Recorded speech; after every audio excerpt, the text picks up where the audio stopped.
Miss Universe Philippines 2025, Atisa Manalo. Yun, wow. Pinapakita tayo ng pa-sample. Welcome back to TV Patrol Express. Welcome back, Atisa. Thank you. Ngayong araw ay muli tayong taas noo.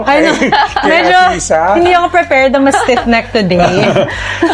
Pero ikaw, Atisa, prepared ka na ba? At malapit na ang iyong laban. I'm very, very prepared. Very excited for my competition in Thailand. And how has the preparation been? The last time we talked to you, just won, and you were asking advice from all your predecessors. But now, you said you're ready.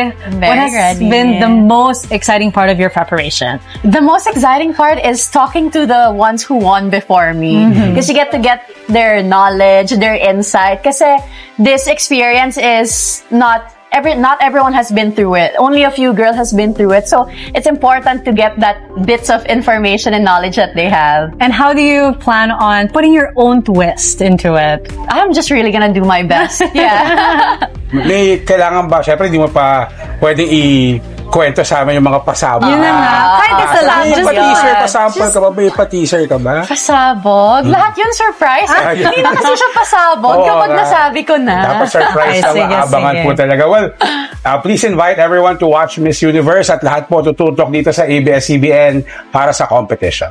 Hello mga kapamilya! Ako po si Atisa Manalo, proud to represent the beautiful islands of the Philippines sa Miss Universe 2025.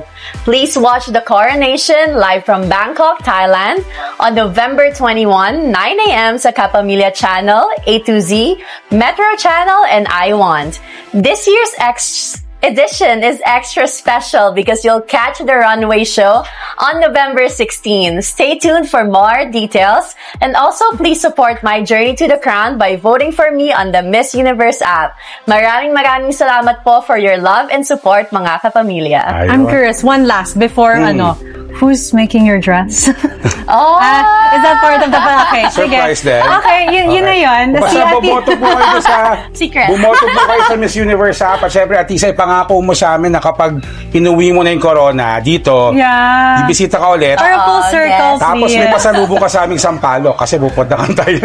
Nanghingi pa lang po. Nanalo na ba? Lista ko ha. Sige, thank you. Si Atisa rin ang mag-aatid ng ating news entertainment today. So, Atisa, please. Lolo na, Atisa.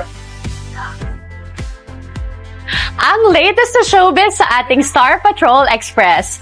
Kahit may sakit, napahanga pa rin ng Kiddy Beretera na si Alexa Mendoza ang mga judges at audience sa kanyang powerful performances para tanghaling kauna-unahang Idol Kids Philippines champion. Halos perfect ang score ni Alexa matapos awitin ang Eraser hits na Huling El Bimbo at ang original composition na Ang Maabot Ko. Tumanggap din siya ng Star Pop exclusive contract at cash prize na mahigit sa 1 milyong piso.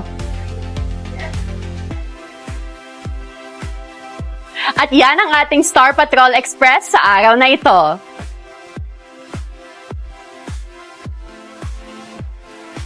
Okay. Ayos, yung Miss Universe app, i-download na po.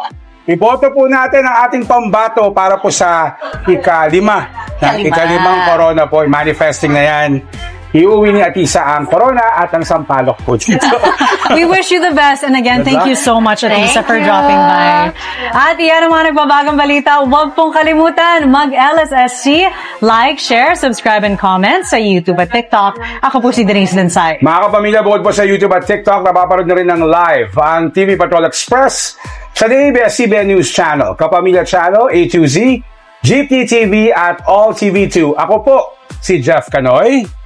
Ako po, si Atisa Manalo. Maraming salamat at magandang hapon, kapamilya.